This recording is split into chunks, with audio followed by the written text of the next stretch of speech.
The transport ship docked at Convergence Prime with a soft hiss of pressure equalizing. Park Do-won stood at the viewport, watching the massive station grow larger until it filled his entire vision.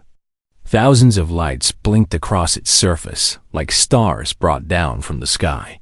Ships of every shape and size moved around it, carrying beings from 100 different worlds. He was 22 years old, the youngest cultural attach Earth had ever sent to the galactic community. Some people back home called it an honor. Others called it a mistake. Do-won himself was not sure what to call it. He only knew that he had a job to do. The station's interior was overwhelming. The main hall stretched so far that clouds actually formed near the ceiling. Beings of every shape walked, crawled, floated, and slithered across the polished floor.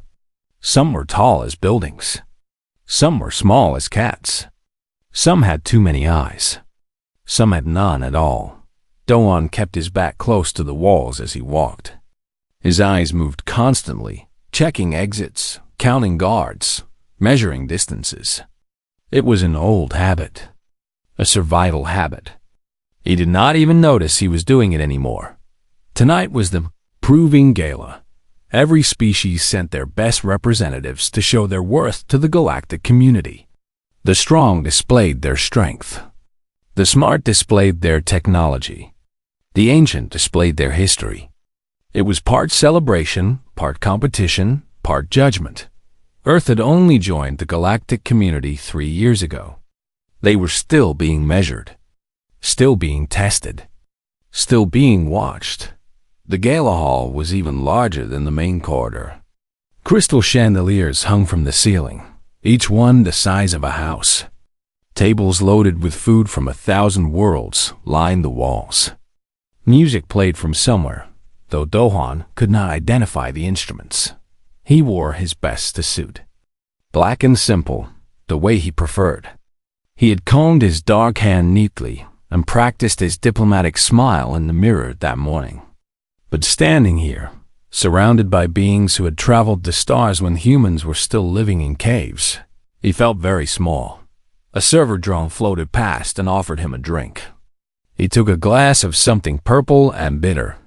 It gave his hand something to do. For the first hour, no one spoke to him. Delegates from other species walked past as if he were invisible. A few glanced at him with curiosity. Most did not glance at all.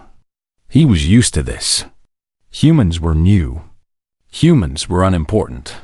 Humans were barely worth noticing. Then the Velith delegation arrived. They were tall and silver-skinned, with 4 arms each and faces that seemed designed for looking down at others. Their robes shimmered with colors that human eyes could barely process. They moved through the crowd like royalty, and other species stepped aside to let them pass. Their leader was Ambassador Thale. Do-won had read about him in the briefing files. The Velith were known for their sharp intelligence and sharper tongues. They had been part of the galactic community for 10,000 years. They considered themselves superior to almost everyone. Thale noticed Do-won standing alone by the wall. A smile spread across his silver face. It was not a kind smile. "Ah," Thale said, loud enough for nearby delegates to hear. "The human representative. How quaint." Do-won bowed politely. "Ambassador Thale, it is an honor to meet you, is it?" Thale's forearms spread in a gesture of mock surprise. "I would not think so. After all, what honor can there be in meeting a Velith when you are?" He paused, looking Do-won up and down. Laughter rippled through the crowd. Some delegates turned to watch. Others pretended not to notice while clearly listening. "Humanity," Thale continued, warming to his audience. "A species so young they still measure their history in mere thousands of years. A species so fragile they cannot even survive their own planet's weather without wrapping themselves in artificial skins. A species so primitive they were still killing each other with chemical explosives when we were building our 3rd Dyson sphere." More laughter. Louder this time. Dawan's expression did not change. He took a sip of his purple drink. It was very bitter. "Tell me, young human," Thale said, leaning closer. "What exactly does your species offer the galactic community? What do you bring to this gathering of civilizations? Your strength?" He laughed. "A Velith child could break you in half. Your technology?" Another laugh. "Charming toys. Your wisdom?" The loudest laugh yet.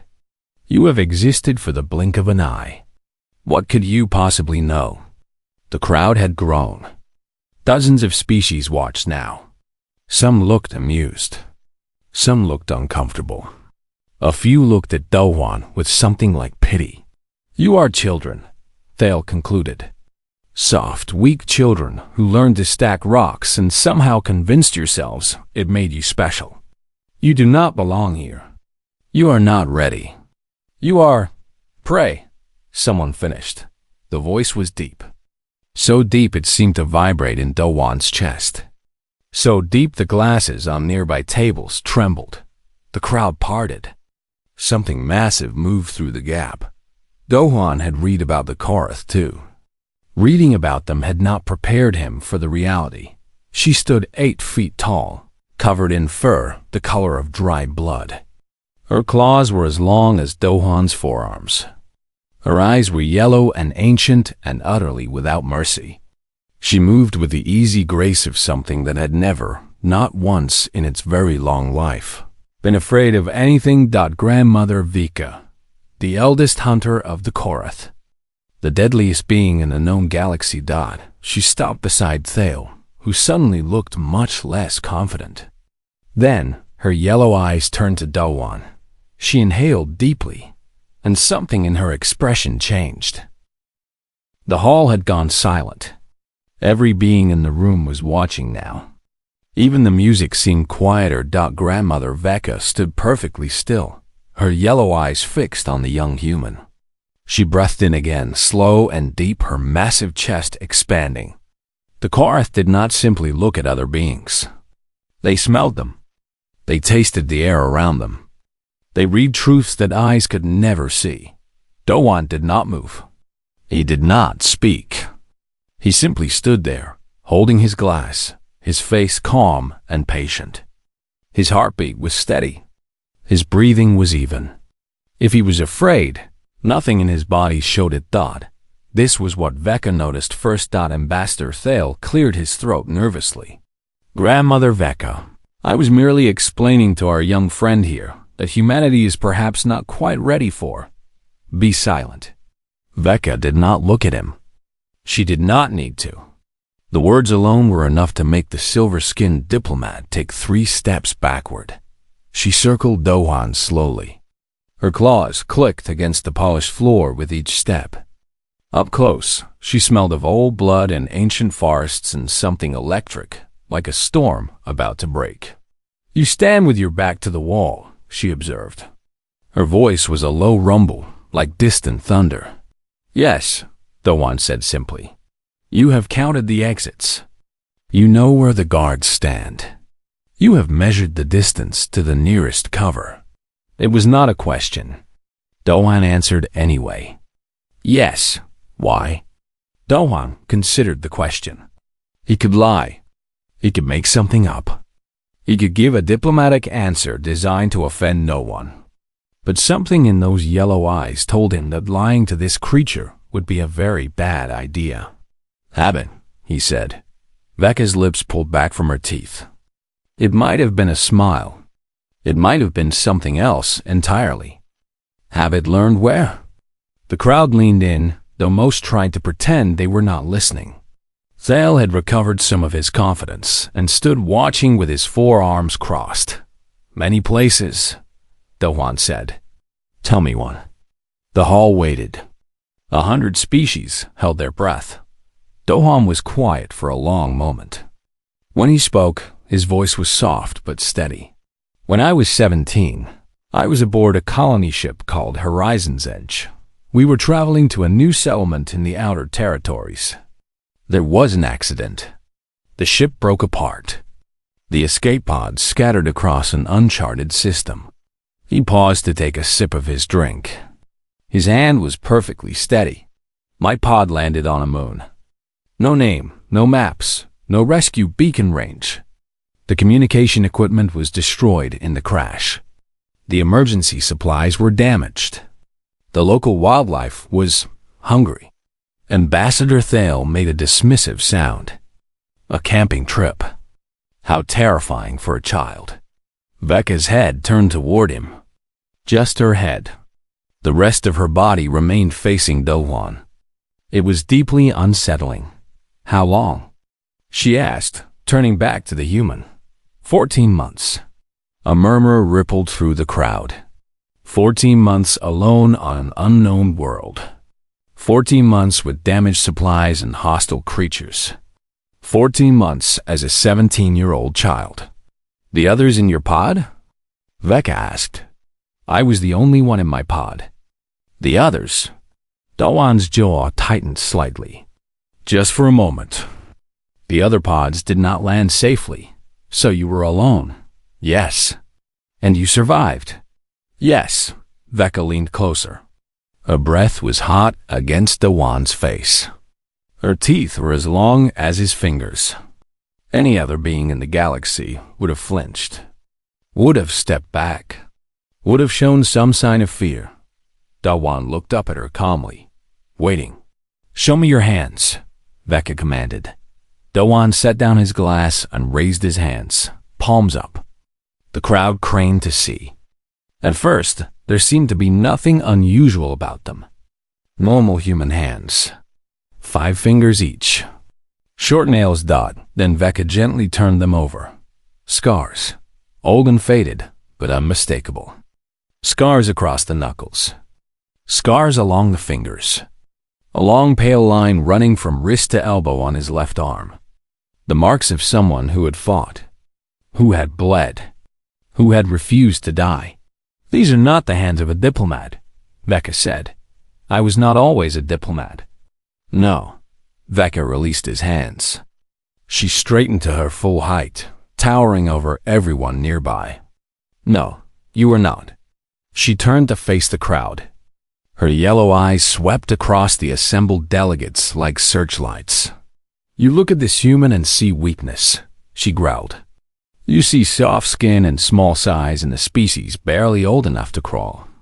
You see prey. Her claws flexed. Several delegates took involuntary steps backward.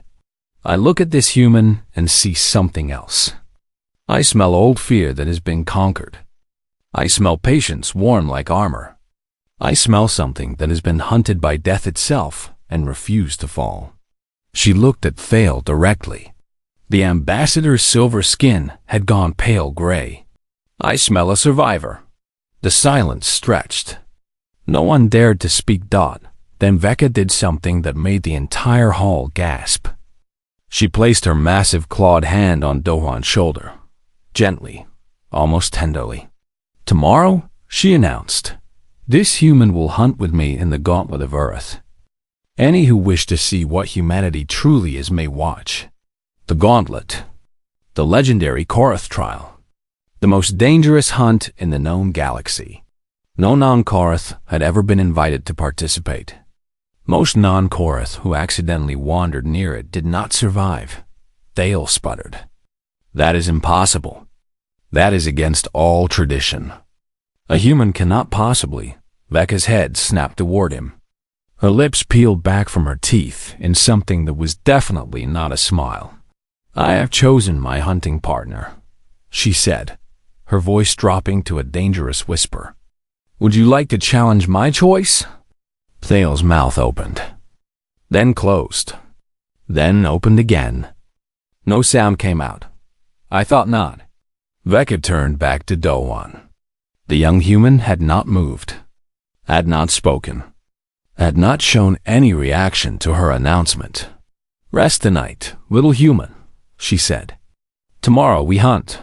She walked away through the silent crowd.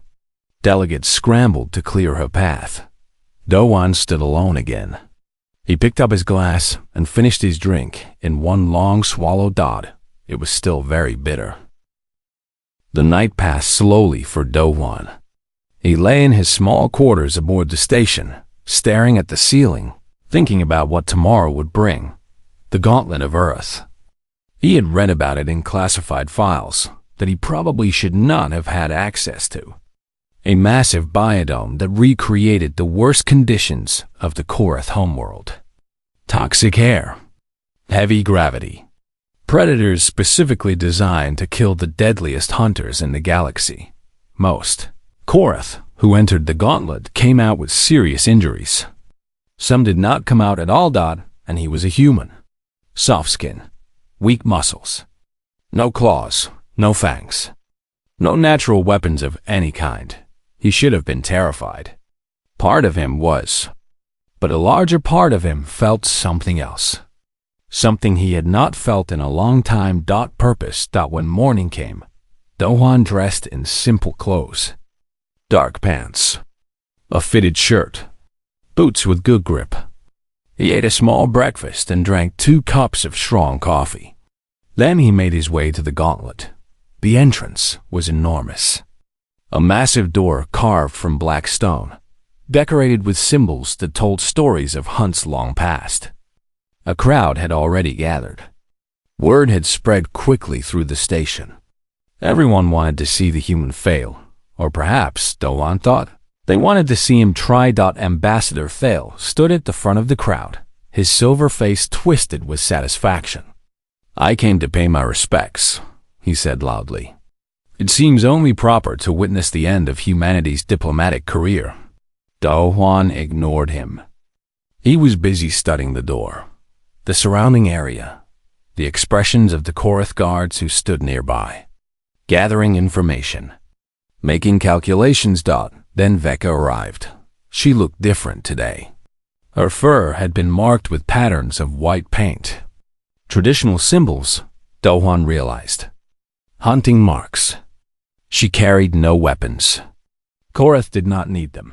She stopped in front of Do-Hwan and studied him with her yellow eyes. "You came," she said. "Did you think I would not?" Many would have run. Many would have made excuses. Many would have hidden behind diplomatic immunity and refused the challenge. Do-Hwan shook his head. "Running does not help. I learned that a long time ago. The thing chasing you does not get tired. It does not give up. The only way to survive is to stop running and face it." Something flickered in Veka's eyes. Respect, perhaps. Or recognition. "The Gauntlet will test you," she said. "The air is poison to humans. You will wear a mask. The gravity is heavier than your Earth. Your muscles will burn. The creatures inside are bred to kill Korath. They will find you very easy prey. I understand. Do you?" Veka leaned closer. "This is not a game, little human. This is not a test you can study for. In the Gauntlet, there are no second chances. You survive or you die. There is nothing in between." Do-Hwan met her gaze without flinching. "I have been in that place before. On a moon with no name, with broken equipment and hungry things in the dark. I know what it means to have no second chances." Veka was silent for a long moment. Then she nodded slowly. "Good, then let us hunt." The great doors opened with a grinding roar. Beyond them lay a landscape from nightmares. The Gauntlet was a world of red rock and black trees. The sky above was a sickly yellow, filled with clouds that seemed to boil and twist. Strange sounds echoed from the distant hills. Growls, screams, the crack of breaking bones. Do-Hwan put on his breathing mask and stepped through the door. The gravity hit him immediately. It felt like someone had draped a heavy blanket across his shoulders. Every step required more effort. Every movement cost more energy. He could already feel his muscles beginning to complain. Veka moved beside him easily. This gravity was normal for her. This air was home. "Stay close," she said. "Move quietly. The hunters here can hear heartbeats from 100 meters away." They moved into the red landscape. The ground was uneven, covered with sharp stones and twisted roots.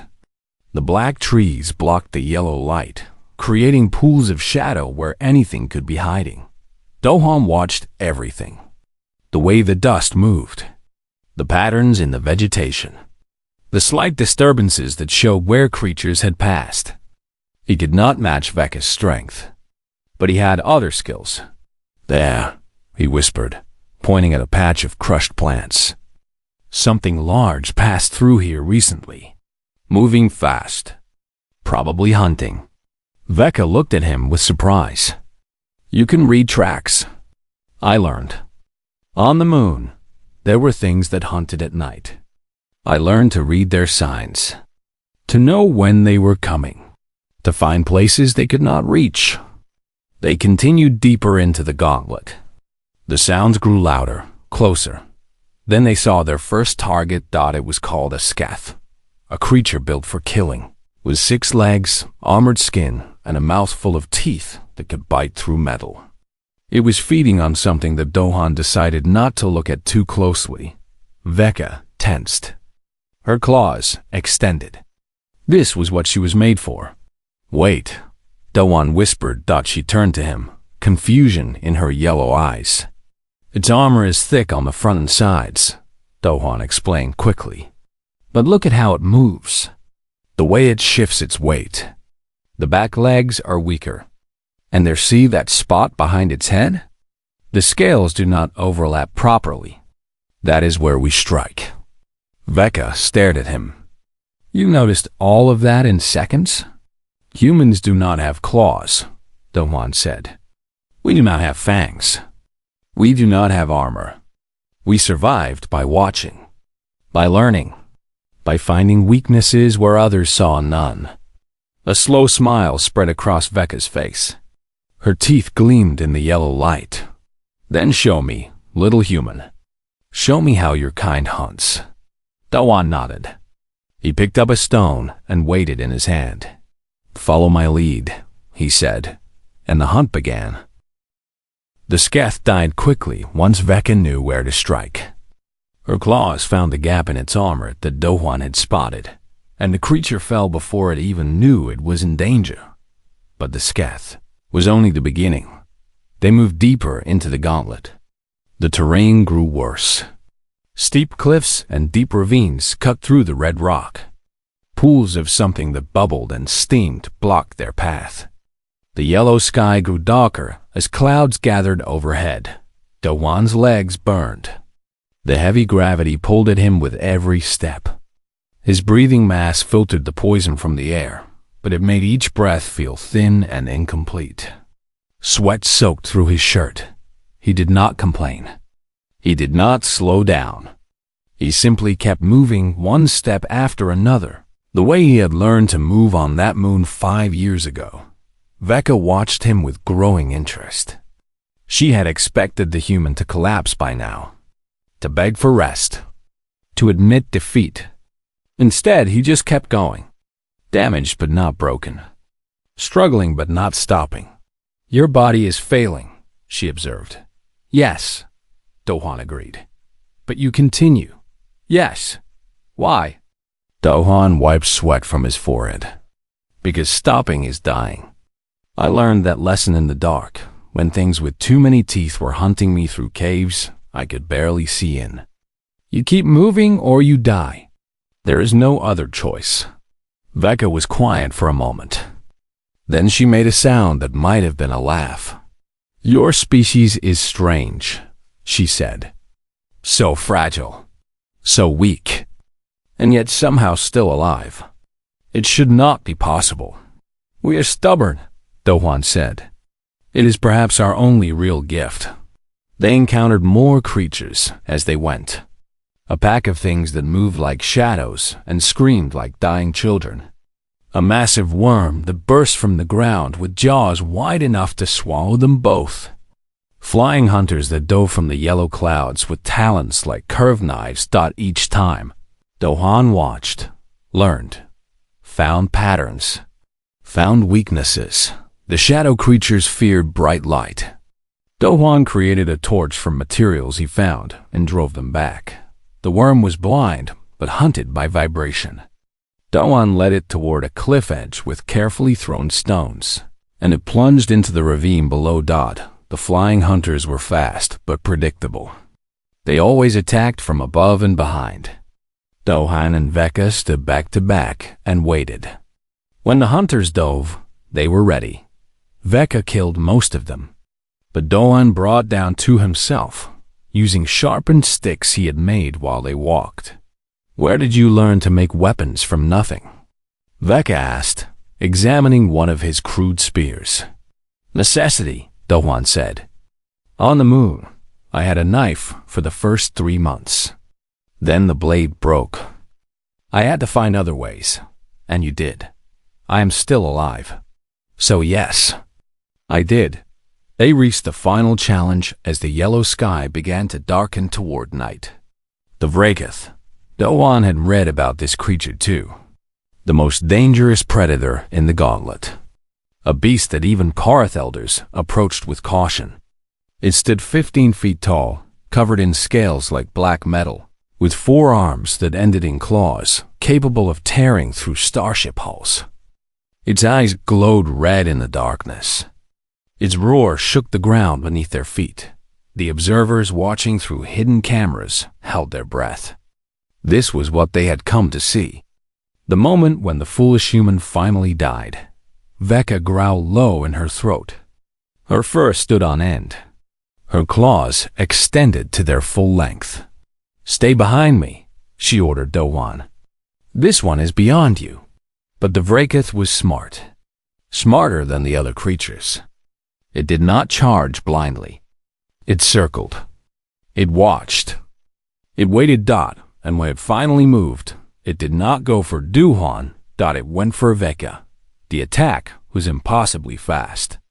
One moment the creature was 20 meters away. The next, it slammed into Veka with the force of a crashing shuttle. She fought back with all her strength, her claws tearing at its scales, her teeth snapping at its throat. But she was tired. Hours of hunting had drained her. And the Brothe'HFY was fresh. It pinned her to the ground. 2 of its claws held her arms. A third pressed against her throat. The 4th raised high, ready to deliver the killing blow. The observers gasped. Some looked away. This was not entertainment anymore. This was death. Do-hwan did not hesitate. He did not think about the danger. Did not calculate the odds. Did not consider what would happen if he failed. He simply moved. He sprinted toward the creature. Not toward its front, where the claws waited. Not toward its back, where the tail could crush him. He ran toward its side, toward the space beneath its raised arm. The Brothe'HFY saw him coming. It seemed almost amused. What could this tiny soft thing possibly do? Do-hwan dove. He rolled beneath the creature, coming up directly under its chest. And there, exactly where he had noticed it during those first seconds of observation, was the gap, a space between the scales, a soft spot where the armor did not quite meet. The creature's heart beat just beneath. Do-hwan had one weapon, a bone fragment from one of the shadow creatures, sharpened during their long walk through the gauntlet. He had made it without thinking, the way he had made countless weapons on that distant moon. He drove it upward with both hands. The Brothe'HFY screamed. Its body convulsed. The killing blow meant for Veka went wide, carving a trench in the red rock instead of through her chest. Veka twisted free. Her claws found the creature's throat. Together, human and Korath, they brought the monster down. Took a long time to die. It fought until the very end, its claws still slashing, its jaws still snapping. But finally, it was still. Do-hwan lay on his back in the red dust, breathing hard. Every part of his body hurt. His mask was cracked. His hands were covered in dark blood that was not his own. Veka stood over him, wounds covering her body, her fur matted with gore. She looked down at the human who had saved her life. And for the first time in 400 years, Grandmother Veka laughed. It was not a small laugh. It was a roar that echoed across the gauntlet, shaking stones loose from the cliffs, sending surviving creatures fleeing in terror. "Little human," she said, reaching down to pull him to his feet. "You are full of surprises." The doors of the gauntlet opened, and silence fell upon the watching crowd. Veka emerged first. She walked slowly, her wounds visible for all to see. Deep cuts across her arms, claw marks on her chest, a long gash down the side of her face that would leave a permanent scar. She was covered in blood, both her own and the creatures she had killed, but she was smiling. Her teeth gleamed in the light as she showed her victory to the assembled delegates. Then Dowan appeared. He was limping badly. His left arm hung at a wrong angle, clearly broken. His clothes were torn, his skin was cut in a dozen places, and he moved like every step cost him dearly. But he moved, on his own feet, under his own power. Alive. The crowd did not know how to react. This was not supposed to happen. Humans were weak. Humans were fragile. Humans were prey. The young diplomat should have died in the first hour. Instead, he had survived the entire gauntlet. He had fought creatures that killed Karth warriors. He had helped bring down a Vrake. Ambassador Thale stood frozen, his silver face pale gray with shock. His mouth moved, but no words came out. Veka stopped in the center of the hall. She turned to face the gathered delegates, her yellow eyes sweeping across them like weapons. "You came to see a human die," she said. Her voice carried easily across the silent space. "You came to watch the weak creature fall, to prove that humanity does not belong among the stars." She looked at Thale directly. The ambassador flinched. "Instead, you saw something else. You saw a being with no claws, no fangs, no armor, walk into the deadliest place in the known galaxy and walk out again. You saw him fight creatures that would give most Karth warriors nightmares. You saw him save my life." A murmur rippled through the crowd. "Save her life? The greatest hunter in the galaxy?" "Yes," Veka confirmed. "The Vraketh had me. Its claw was at my throat. I was seconds from death. And this human, this soft, fragile, weak human, charged the most dangerous predator in the gauntlet with nothing but a sharpened bone." She turned to look at Dowan. The young man stood quietly, his face calm despite his obvious pain. He did not seem to care about the attention. He did not seem interested in glory or praise. He simply stood and waited. Double quotes. "Do you know what I learned today?" Veka asked the crowd. "I learned why humans are still alive. I learned why their species survived their death world. I learned the secret that you have all missed." She walked to stand beside Dowan. Despite her injuries, despite her exhaustion, she moved with purpose. Humans are not strong. They are not fast. They are not tough. They have no natural weapons. By every measure that matters, they should have died long ago. They should have been prey for every predator on their world.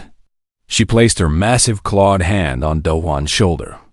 The same gesture she had made the night before. But this time, something was different. But humans have something else. Something more important than strength or speed or claws. They have will. They have stubbornness. They have a refusal to die that defies all logic and reason. Her voice dropped lower. The crowd leaned in to hear. They are persistence hunters. On their world, they did not chase prey with speed. They could not. They were too slow. Instead, they followed. Hour after hour. Mile after mile. Their prey would run, would rest, would run again. And always, the humans would appear on the horizon. Still coming. Never stopping.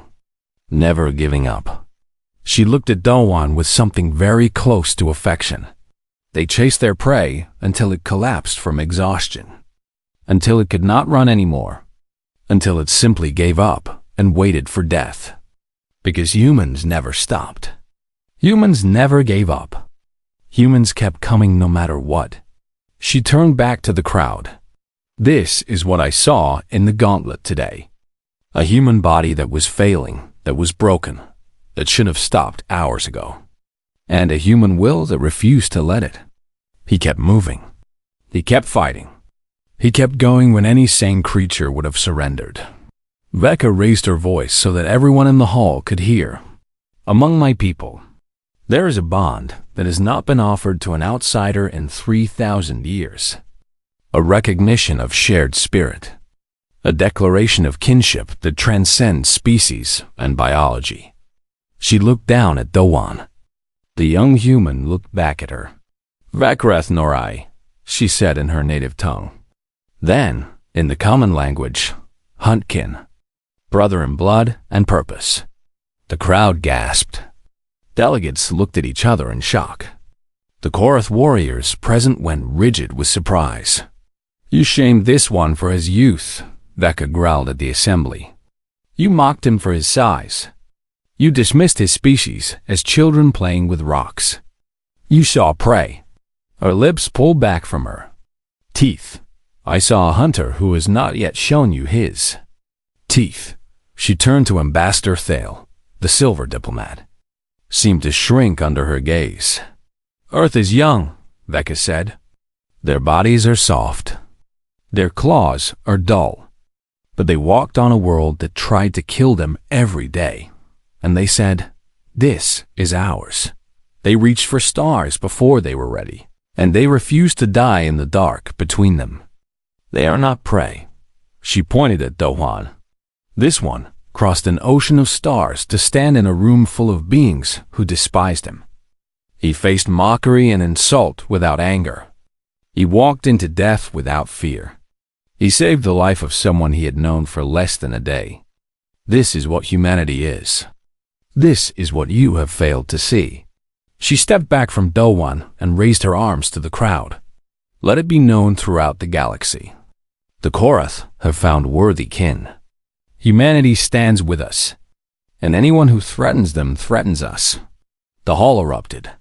100 species talking at once. Delegates rushing to communicate with their homeworlds. The balance of galactic power shifting in real time. But Dowan barely noticed. His legs were finally giving out. The pain he had been ignoring for hours was catching up with him. The world was starting to spin. KKA caught him before he fell. She lifted him easily, as if he weighed nothing at all. Medical attention for my brother, she commanded. Now, much later, Dowan woke in a medical bay. His arm had been set. His wounds had been treated. He felt better than he had any right to feel. Vika sat beside his bed, watching him with her yellow eyes. You are awake, she observed. Apparently. Your people have been sending messages. Many messages. It seems you have become famous. Dowan groaned. I did not want to be famous. Too late. Veka's teeth gleamed in what he now recognized as a smile. You are a hero to your species. And a brother to mine. She leaned closer. Tell me, little brother, when you charged the Vrakith with nothing but a bone, were you not afraid? Dowan was quiet for a moment. Then he laughed softly. I was terrified, he admitted. But being afraid does not mean you stop. It means you keep going anyway. Veka nodded slowly. Yes, this is what I saw in you from the first moment. This is why I chose you. You knew? From the beginning? I suspected.